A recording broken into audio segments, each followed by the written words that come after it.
네, 다시 한번 정리를 해보도록 하겠습니다. 유재수 전 부산시 경제부시장에 대한 감찰 무마 의혹이 제기된 조국 전 법무부 장관. 오늘 영장 실질 심사가 열렸고 4시간 20분 만에 종료가 됐습니다. 조 전 장관에 대한 구속 여부는 오늘 밤 늦게나 결론 날 것으로 보이는데 어떤 결론이 나오건 간에 상당한 파장이 불가피해 보입니다. 진성준 전 민주당 의원, 또 이상일 전 새누리당 의원 두 분과 함께 수사 내용 포함해서 필리버스터 이후의 전국까지 짚어보도록 하겠습니다. 네, 안녕하십니까? 네, 안녕하세요. 안녕하십니까? 조국 전 장관, 전 민정수석은 끝없는 전방위 수사에 혹독한 시간이었다라고 밝히고 있고 검찰은 이제 직권남용이다 이렇게 보고 있는데 이 부분이 아마 엇갈리고 있는 것 같은데 먼저 본격적인 질문 드리기 전에 지금까지 수사 과정 어떻게 지켜보셨습니까? 글쎄, 조국 전 장관에 대한 인사청문회 당시부터 시작된 조국 전 장관에 대한 수사가 예. 동양대 표창장 의혹 문제라든지 사모펀드 문제로 조국 장관이 기소되거나 구속영장이 청구될 거라고 봤습니다만 엉뚱하게도 유재수 감찰 무마 의혹 사건으로 구속영장이 청구된 것을 보면서 이건 별건 수사로 조국 장관을 기어이 잡아넣기 위해서 검찰이 온갖 수사를 한 끝에 이전에 표창장 의혹이나 사모펀드로는 안 되니까 결국 유재수 문제를 잡고 나온 게 아닌가 하는 이런 의심을 지울 수가 없어요. 네. 다분히 정치적인 수사다는 느낌을 아주 강하게 갖습니다. 엉뚱하게도라는 표현과 함께 정치적 수사다 이렇게 평가하셨거든요. 네. 아무래도 민주당 쪽에서는 그렇게 생각할 수 있죠. 그리고 조국 전 장관 본인은 힘들죠. 그런데 이 가족의 소위 여러 가지 문제와 또 유재수 전 부산시장의 문제는 전혀 별개의 문제입니다. 근데 이거를 조국 전 장관을 잡기 위해서 별건 수사를 한 거냐? 저는 그렇지 않다고 봅니다. 왜냐하면 유재수 전 부시장의 문제는 조국 장관이 소위 법무부 장관 후보자로 지명이 돼서 가족 문제에 나오기 전에 이미 불거졌고 그에 대한 고발도 이루어지고 수사가 들어가 있는 상황이에요. 그러면 이분이 금융위 국장 시절에 여러 가지 비리와 관련해서 청와대에서 감찰을 한 시점이 2017년 10월경쯤 됩니다. 그래서 한 2달간 감찰이 이루어지고 그러다가 갑자기 중단이 됐는데 그 청와대 민정수석실 산하의 특감반이 감찰을 하다가 중단이 됐기 때문에 왜 중단이 됐는지 검찰이 수사를 하고 있는 거죠.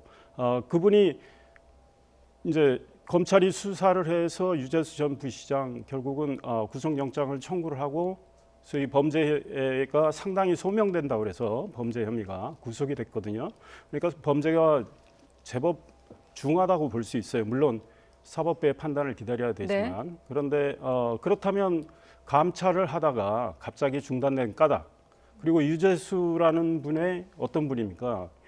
노무현 정부 때 노무현 청와대에서 소위 부속실에서 수행도 하고 또 민정수석실에도 있었고 그 당시 민정수석은 대통령 지금 문재인 대통령이시고 이러다 보니까 현 정권의 실세들하고 매우 가까운 분으로 알려져 있는데 이분의 비위 사실에 대해서 청와대가 감찰하다 중단이 됐다면 당연히 의문을 갖게 되는 거죠. 그래서 그에 대한 수사가 진행이 되면서 결국은 당시 감찰의 최고 책임인 조국 전 장관에 대해서 지금 이제 네. 수사는 당연히 들어갔다. 그러니까 영장 청구까지 이루어졌는데 법원이 어떻게 판단할지를 지켜봐야죠. 네, 그런데 알겠습니다. 유재수 사건에 대해서 청와대 특감반의 그간의 해명은 청와대 특감반이 무슨 검찰이나 경찰처럼 강제 수사권이 없기 때문에 감찰의 대상이 되는 본인의 자발적인 협조가 없이는 더 이상 감찰을 진행할 수가 없었다.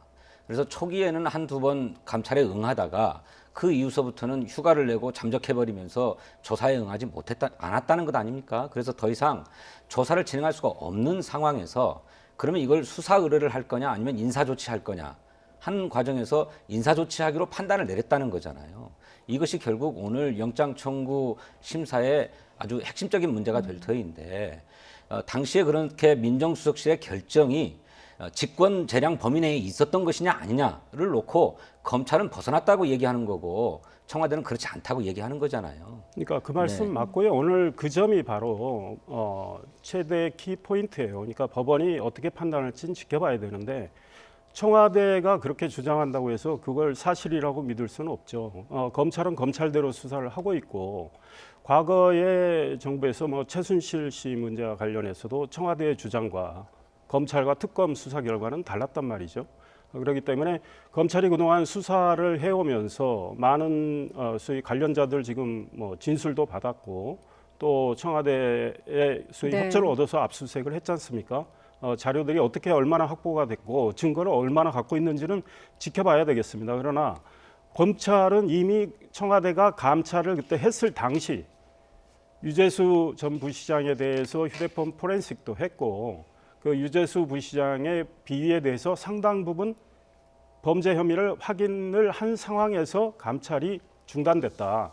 그리고 이제 감찰과 관련해서 당시 박형철 반부패 비서관 이분은 이 정도의 혐의가 있다면 소위 말해서 수사 의뢰를 해야 된다 이런 주장을 했다는 거 아니겠습니까? 그런데 백원우 민정비서관은 이건 뭐 감찰을 그만합시다 이렇게 이야기했다는 거고, 근데 그 백원우 민정비서관에게 또 청와대의 한 선임 행정관은 PR을 구분하라 뭐 이런 이야기도 있었다고 하니 이런 것들에 대해서 이제 검찰이 다 확인을 해야 되겠죠. 네. 그래서 오늘 아마 검찰이 여러 가지 수사 내용을 법원에서 오늘 소위 말해서 골격을 내놨을 텐데 그에 대한 법원의 판단은 또 어떻게 나올지 지켜봐야죠. 두 분이 지금 말씀하시면서 아예 본론으로 들어가 버리셨는데 일단 감찰 무마 의혹 관련해서 말씀하신 대로 정무적 판단이었다고 이제 조국 전 장관 측은 보는 것이고 위법이 있다, 위법성이 있다고 검찰은 주장을 하는 것 같은데 지금 혐의가 일단 직권남용 관련 혐의거든요. 법원의 판단이 상당히 이 부분에 대해서 엄격하다고요. 그 직권남용의 범죄 구성 요건이 대단히 엄격한 것 같습니다. 어디까지를 직권을 벗어난 것으로 해석할 거냐 하는 문제가 있는데 뭐 직권남용이라고 규정하기가 참 어려운 측면이 있다고 해요, 법리적으로. 네. 아까 말씀드렸던 것처럼 조국 전 장관은 자신의 정무적 책임은 있지만 그건 재량권 내의 일이다. 아까도 말씀드렸던 것처럼 이상일 의원님도 청와대 감찰반이 무슨 체포를 할 수 있다거나 계좌 추적을 할 수 있다거나 압수수색을 할 수 있다거나 그런 권한이 없다는 건 잘 아시잖아요. 그래서 조사 대상자가 성실하게 조사에 응해야만 조사가 진행되는 것인데 조사에 응하지 않았기 때문에 더 이상 조사를 진행할 수가 없었다. 그런 조건에서 이 사람을 어떻게 처리할 거냐? 검찰에 수사 의뢰하자. 그런 의견이 있을 수 있죠. 또 하나는 인사조치하자.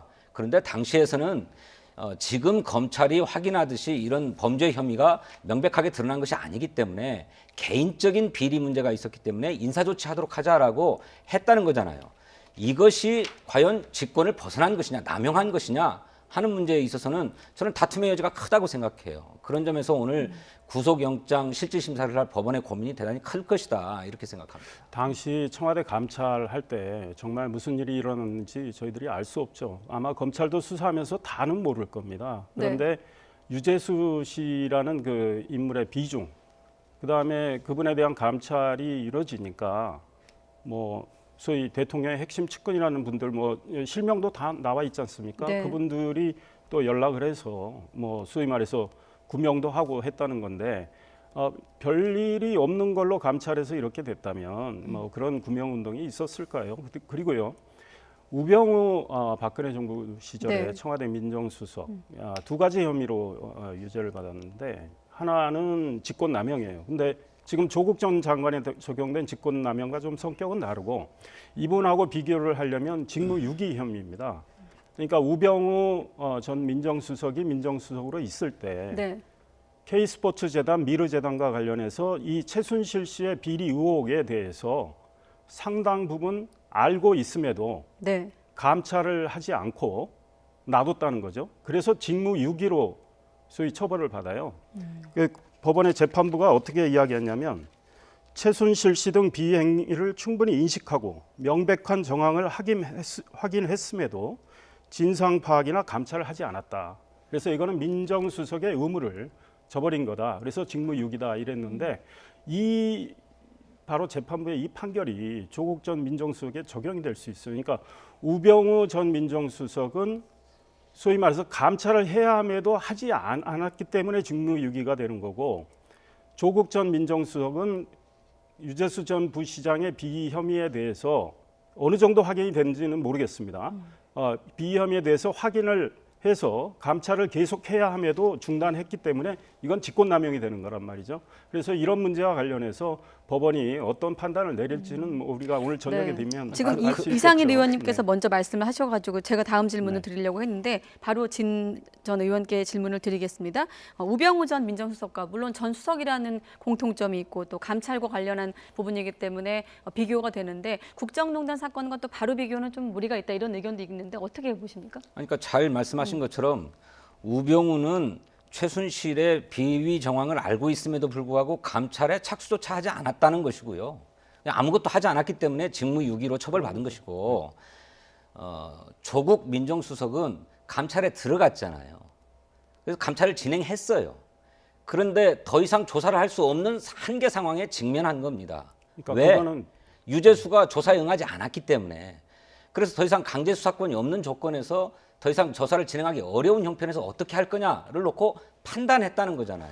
그거는 청와대하고 조국 측 주장이고. 아니 그러니까요. 아니 여기까지는 아니 제 말씀 조금 들어보세요. 예, 그러니까, 여기까지가 사실인데. 그러니까 조국 전 아니, 제 말씀 좀 장관도- 들어보세요. 네, 네. 자, 진 의원님 얘기 더 이상 듣고 조사를 바로 시간 진행할 수 드릴게요. 없는 한계 상황에서 이거를 어떻게 처리할 거냐를 놓고 수사 의뢰하자는 의견이 있었고 인사 조치하자라고 하는 의견이 있었는데 인사 조치하기로 결정을 내린 거예요. 근데 이것이 과연 재량의 범위 내에서 벗어난 일이냐, 부적절하게 처리한 거냐라고 하는 거를 법적으로 다투고 있는 거죠. 그러니까 여기까지는 사실로 인정해야 되잖아요. 아니, 그러니까 제가 인정하잖아요. 그 말씀을 벌써 몇 차례 하셨는데 네네. 그거는 청와대나 조국 전 장관 측 주장이잖아요. 아니, 사실관계는 그런 거잖아요. 아니 그건 그쪽에서 말하는 주장이죠. 그게 어떻게 사실입니까? 사실은 아직 어떤 게 그러면 우리가 제가 아니 주장이 지금 틀리다는 검찰 거죠? 수사 결과를 우리가 내용을 정확히 아직 모르잖아요. 네. 그다음에 법원의 판단이 있어야 되고 그러니까 이 사실의 문제는 제가 이미 말씀드렸잖아요. 네. 당시 감찰이 진행되는 과정에서 네. 정확히 무슨 일이 있었는지 아마 검찰도 아직 다 모를 거라고 그렇기 때문에 수사를 해야 되는 거고 그래서 우리가 검찰 쪽 주장은 완전히 청와대하고 조국 측 주장하고 다르지 않습니까? 이미 조국의 경우도 우병우처럼 유재수 전 부시장의 비위 혐의를 상당히 확인할 수 있었다고 검찰은 지금 보고 네, 영장을 네. 청구하고 있기 네, 그 때문에 검찰의 주장이죠. 네, 그렇습니다. 이게 네. 검찰의 주장이고 네. 우리 진 의원님 말씀하신 건 청와대와 조국 측 주장이죠. 네, 그러면 이번 그 조 전 장관 사례가 우병우 전 수석의 사례와 어떤 점이 좀 다르다고 보십니까? 그러니까 이미 말씀드렸지만 이 민정수석의 직무가 뭐냐 이거죠. 그러면 결국은 감찰 비위에 대해서 감찰을 해야 되는데 감찰 책임과 관련해서 우병우는 그 책임을 방기를 했기 때문에 그러니까 이 감찰을 해서 그 비위를 더 확인하고 수사를 의뢰할 정도로 민정수석이 일을 진행시켜야 되는데 감찰을 아예 하지 않았기 때문에 직무유기가 된 거고 조국 전 장관은 비위 혐의에 대해서 감찰을 하다가 네. 중단을 시켰기 때문에 이거는 이 중단을 왜 했느냐 이건 직권남용에 해당될 수 있다고 해서 검찰은 보고 있는 거죠. 비위 사실에 대해서 상당히 확인을 해놓고도 더 이상 수사 의뢰나 이런 조치를 진행하지 않았기 때문에 직권남용이 된다. 이게 이제 검찰 측 주장이죠. 네. 네, 알겠습니다. 뭐 두 분을 통해서도 확인이 됐습니다만 이렇게 검찰 측과 또 조국 전 장관 측이 쟁점에서 부딪히고 있는데 오늘 뭐 결과가 나와봐야 알겠습니다만 앞으로의 얘기를 좀 예상해보고 이 안건은 논의를 마무리 짓도록 하겠습니다. 어떤 식으로 결론이 나건 한쪽은 좀 치명상이 불가피해 보이는데 결론이 어떻게 나오느냐에 따라 한번 예상을 한번 해볼까요? 네. 구속 여부에 따라. 글쎄, 네. 그걸 쉽게 예단하기는 어렵습니다만 저는 법원의 고민도 굉장히 크다고 생각해요. 아까 말씀드렸던 것처럼 직권남용죄의 범죄 구성 요건이 대단히 엄격하고 또 까다로운 문제이기 때문에 구속영장을 발부할 것인지조차도 논란의 여지가 많은 것 아닙니까? 그런데 구속영장이 발부됐다고 해서 그럼 무슨 조국 전 장관의 어떤 직권남용 혐의가 기정사실로 되는 것은 아니죠. 네. 그때부터 이제 수사가 시작되는 거고 또 결국은 법원에서 유무죄 여부가 판가름 날 것인데 계속 말씀드리지만 조국 전 장관은 자신의 직권의 범위 내에서 적절하게 판단했다라고 주장하는 것이니까 이 부분을 놓고 계속 법리 공방은 이루어질 거다 이렇게 생각해요. 그런데 반면에 네. 구속영장이 기각되면 그건 검찰이 대단히 부실하게 수사했다라고 하는 점을 반증하는 거라고 생각합니다. 아까 이상일 의원님 계속 주장하듯이 검찰의 주장은 조국 전 장관이 특감반원이 감찰을 할 때 유재수의 비위 여부를 상당 부분 확인했거나 확인했을 가능성이 있다라는 게 검찰의 주장인데 그런 것이 다 무너지는 경우에 해당하는 거거든요. 네. 다시 말해서 조국 전 민정수석으로서는 그 직무 범위 내에서 할 수 있는 일을 했다. 따라서 구속할 필요까지는 없다라고 판단하는 것이기 때문에 검찰의 수사가 상당한 타격을 받을 거다 이렇게 생각합니다. 네, 법원의 판단 지켜봐야 되는데 우병우 전 수석의 경우도요. 구속영장을 3번 청구해서 구속이 됐어요. 그러니까 뭐 오늘 법원의 판단이 어떻게 나올지 모릅니다. 게다가 지금의 사법부는 뭐 대통령과 사실은 대통령이 지명을 했고 대통령과 좀 뭐 코드가 맞다고 평가를 받는 김명수 대법원장이 또 있고 하니까 네. 법원이 어떻게 판단할지 모릅니다. 물론 판사는 재판을 소위 말해서 양심에 의거해서 하기 때문에 지켜봐야 되는데 어떤 결과가 나올지. 그런데 이제 이런 이야기는 꼭 드리고 싶어요. 그러니까 전 정부에 대한 많은 수사가 이루어졌습니다. 그리고 직권남용, 과거에는 직권남용으로 처벌받은 경우 별로 없죠. 직무유기는 오히려 더 직권남용보다 가볍고, 그래서 직권남용, 직무유기로 공직자들이 처벌을 받고 또 소위 말해서 감방에 가고 이런 상황은 현 정부 들어서 계속 일어났습니다. 그래서 현 정부가 과거 정권에 대해서 수사를 검찰을 통해서 했고 네. 그에 대한 법원의 판단이 그렇게 이루어져서 많은 분들이 처벌을 받았는데 소위 말해서 지난 정부에 대한 인사들과 현 정부에 대한 인사들의 적용되는 잣대가 또 같아야 되겠죠. 네, 알겠습니다. 이 내용은 좀 오늘 어떻게 또 결과가 나오는지 지켜보도록 하고 이어서 국회 상황도 살펴보도록 하겠습니다. 당초에 이제 오늘 본회의가 열리고 선거법 개정안이 표결에 붙여질 것이다 이렇게 예상이 되었습니다만 일단 숨 고르게 들어가고 내일 본회의에서 처리할 가능성이 높아졌습니다. 어떻습니까? 일단 선거법 표결한다는 방침에는 변함이 없어 보이는데 4+1 공조로 가결에는 문제가 없어 보이는데 어떻게 전망하십니까? 네, 저 선거법이 패스트트랙에 태워진 만큼 필리버스터가 종료되어서 이제 본회의에 상정되면 뭐 표결에 들어가는 것은 뭐 기정사실이고요. 그렇게 되면 저는 통과될 거다 이렇게 봅니다. 그럼 별 문제 없다고 생각합니다. 네. 아마 한국당하고 바른미래당의 비당권파 뭐 이분들이 저지하기 위해서 나름대로 노력은 하겠지만 수적으로 열세입니다. 그래서 정말 현실적으로 저지할 수 있는 방법은 없다. 그러니까 패스트트랙의 선거 법안 등이 태워진 때가 지난 4월인데 네.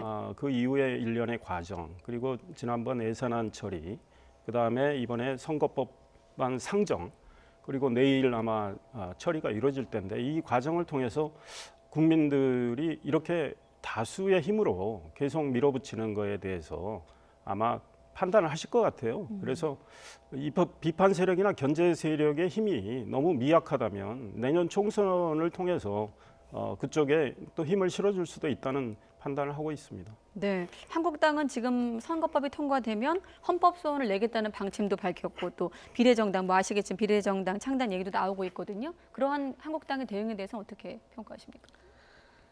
저는 자유한국당이 왜 이 지경까지 사태를 끌어오는지 이해할 수가 없습니다. 이번에 이제 최종적으로 상정될 수정안이 4+1에서 합의한 것에 의하면 현재 지역구 의석수인 253석을 그대로 유지하기로 하고 네. 비례 의석수도 47석으로 유지하기로 한 것 아닙니까? 달라진 게 있다면 그중에 연동형을 일부 적용한다는 건데 그 연동형 적용률도 50%로 한정하고 그것도 30석으로만 제한했잖아요. 그러면 자유한국당이 근본적으로 연동형 비례제에 반대하고 있기는 해도 타협의 여지가 없는 것은 전혀 아니다. 타협의 여지가 얼마든지 있다고 저는 생각합니다. 그런데 이 시각까지도 필리버스터를 진행하고 그것이 통과될 수밖에 없는 상황에 이르자 이제는 위성정당을 만들어가지고 비례대표 의석을 한 석이라도 더 차지하겠다라고 하는 것은 그야말로 타협의 정치를 다 배제하고 자유한국당 입장대로만 관철돼야 된다라고 하는 소수의 고집과 횡포를 부리는 일이죠. 왜 이렇게까지 해야 됩니까? 민주당이 민주당 입장을 관철하기 위해서 그동안에 어떻게 해왔는지 국민이 다 보고 계셨다고 봅니다. 현행 지역 비례 유지, 한국당하고 이야기한 적도 없죠. 민주당이 다른 정당들, 소위 정의당, 민평당, 대한신당, 바른미래당, 당권파 그분들끼리 이야기하면서 서로 이해관계를 조정을 하느라고 그렇게 한 거 아니겠습니까? 그다음에 비례 47석 중에 30석에 대해서 캡을 씌워서 준 연동형 50% 적용하는 거 다 그들끼리 한 거예요. 그런데 한국당이 제기하는 근본적인 문제가 있습니다. 그러니까 연동형을 100%로 한다면 그거는 위헌이 아니라고 보는 거죠. 그런데 연동형을 독일처럼 100%로 적용한다면 의석수가 계속 늘어날 가능성이 크거든요. 그러니까 우리 국민들이 국회에서 뭐 하는 일도 없는데 자꾸 의석을 늘리느냐. 그래서 굉장히 그에 대한 국민들의 반대 여론이 크기 때문에 심지어 민주당도 의석을 못 늘리는 거 아니겠습니까? 그런데 그 의석을 늘리지 않은 채 비례의 일부를 두 바구니를 만든 거죠. 한 바구니에는 30석을 넣어서 캡을 씌우고 한 바구니에는 현행대로 17석은 그렇게 하는 건데 이렇게 한다면 지역 따로 비례 따로를 이렇게 뽑아야 된다는 직접 선거 원칙에도 어긋나고 네. 지역에 의해서 지역의 의석수에 의해서 비례 의석수가 조정이 되는 이런 문제, 연계가 되는 문제란 말이죠. 이거는 헌법재판소의 소위 말해서 결정에 따르면 이거는 위헌이다. 그렇기 때문에 100%의 연동형을 한다면 몰라도 준연동형을 한다. 소위 캡을 게다가 또 캡을 씌운다. 이런 거는 위헌이라고 보기 때문에 네. 한국당은 그에 대해서 도무지 합의할 수가 없는 거 아니겠습니까? 그러니까 민주당 등이 저 선거법안을 처리를 한다면 이거는 바로 헌재로 가서 헌법 소원을 하겠다는 겁니다. 네, 각각 자유- 1분 그리고 한 말씀만 더 드리면 네. 자유한국당은 지금까지 협상에 진지하게 임한 적이 한 번도 없습니다. 그저 그냥 반대만을 일삼아 왔잖아요. 또 하나 자유한국당이 그러면 진정한 연동형 비례제에는 찬성한 적이 있습니까? 연동형 비례제 자체를 반대하지 않았습니까? 그런 자유한국당의 입장 때문에 준연동형이라고 해서 연동률도 50%로 제한하고 또 캡까지 씌웠던 것 아닙니까? 예? 그런데 이제 와서 완전한 연동형 비례제가 아니기 때문에 뭐 위헌 가능성이 있다 운운하는 것은 저는 정말로 납득할 수 없는 태도라고 우리 생각해요. 진 의원님이 그렇지 않습니까? 지난해 11월부터 쭉 소위 이끌어온 과정에 대해서 정말 그 왜곡을 일부러 하시는 거라고 저는 보지는 않지만 민주당 입장에서 취사 선택하시는 것 같아요. 왜냐하면 지난해 말에 한국당이 네. 그 입장을 분명히 냈어요. 뭐라고 하셨습니까? 연동형으로 간다고 한다면 권력 구조를 바꾸자, 개헌을 하자. 그 합의문에 다 들어 있어요. 그때 연동형이라는 건 소위 100% 연동형이었습니다. 합의할 때. 그러다가 의석을 못 늘리니까 300석으로 제한하고 민주당이 지난 4월에 내놓은 안이 뭡니까? 정의당이랑 해서 225대 75. 그러니까 지역을 28석 줄이고 비례를 28석 늘리는 이렇게 하다 보니 이제 처리할 때쯤 와 보니까 이 지역을 이렇게 많이 줄일 수가 없으니 게다가 다른 정당들도 반대를 하니 결국은 지역을 260으로 하네 또 나중에 250으로 하네 소위 253 현행 유지하는 거는요 하루 전날까지도 250이었는데 선거법안 상정하는 바로 그날 250을 없애고 253으로 한 겁니다. 아니 그러니까 잠깐만요. 그 점을 인정하시는 거예요? 제 말, 아니요, 자유한국당의 잠깐만요. 당론이 연동형 비례대표제였습니까? 한국당의 당론은 분명히 자유한국당의 당론이 의석수 증대였습니까? 제 이야기를 들어보세요. 한국당 당론은 자, 나와 시간 있지 다 됐기 않습니까? 때문에 한 분에 30초씩만 드리고 지역을- 말씀드리도록 좀 길게 하겠습니다. 잠깐만요. 저 비례는 없애고 지역을 270으로 하자는 게 한국당 당론이잖아요. 그 왜 네. 그러느냐? 대한민국의 권력 구조는 대통령 중심제이기 때문에 미국의 상하원 소선거구제로 그냥 뽑죠. 비례 없어요. 네. 소위 말해서 이전 의원님 견제를 하기 위해서 생각은- 그렇게 네. 가자. 연동형으로 가자면 의원 내각제나 이원 집정부제를 해야 된다니까 개헌을 하지 않는다면 연동형 안 네. 된다는 게 그 입장이죠. 알겠습니다. 여기까지 듣고 진 의원님까지 듣고 마무리 짓도록 하겠습니다. 네. 권력구조의 개편을 검토하자는 것은 당시에 원내대표 간의 합의였습니다. 하지만 권력구조를 의원 내각제로 개편한다. 합의하자라고 합의한 적은 없습니다. 검토 사안 중에 하나였고요. 그렇게 원내대표들 간에 연동형 비례제를 원칙적으로 도입하기로 합의했음에도 불구하고 자유한국당이 비례의석을 전면적으로 없애버리고 지역구만 270석으로 확대하는 선거법 개정안을 당론으로 내지 않았습니까? 그리고 그걸 지금도 고수하고 있지 않습니까? 지금 네? 말씀의 합의문 그렇기 하나만 때문에 그 합의문 그렇기 잘못 알고 때문에 계신 거예요. 이게 말씀을 너무 많이 네. 끊으시니까 합의문을 제가 왜 잘못 알고 있습니까? 합의문 정확하게 4번이 그렇게 말이죠. 돼 있고요. 네. 그런 점에서 자유한국당의 태도가 대단히 이율배반적이다. 그래서 단 한 번도 선거법 협상에 진지한 자세로 임한 적이 없다. 저는 그렇게 생각합니다. 민주당 자, 생각이고 네. 한국당의 경우에 자, 진 합의문 의원님까지 4번에 얘기를 나와 듣고 있습니다. 이 있기 말씀만 때문에 드리겠습니다. 간단히 좀 부탁드릴게요. 연동형을 하려 한다면 권력 구조를 개편해야 된다. 이거를 검토한다. 이렇게 돼 있습니다. 네, 아무래도 지금 보면 공수처법까지 상정이 되면 또 필리버스터 2라운드가 될 것 같거든요.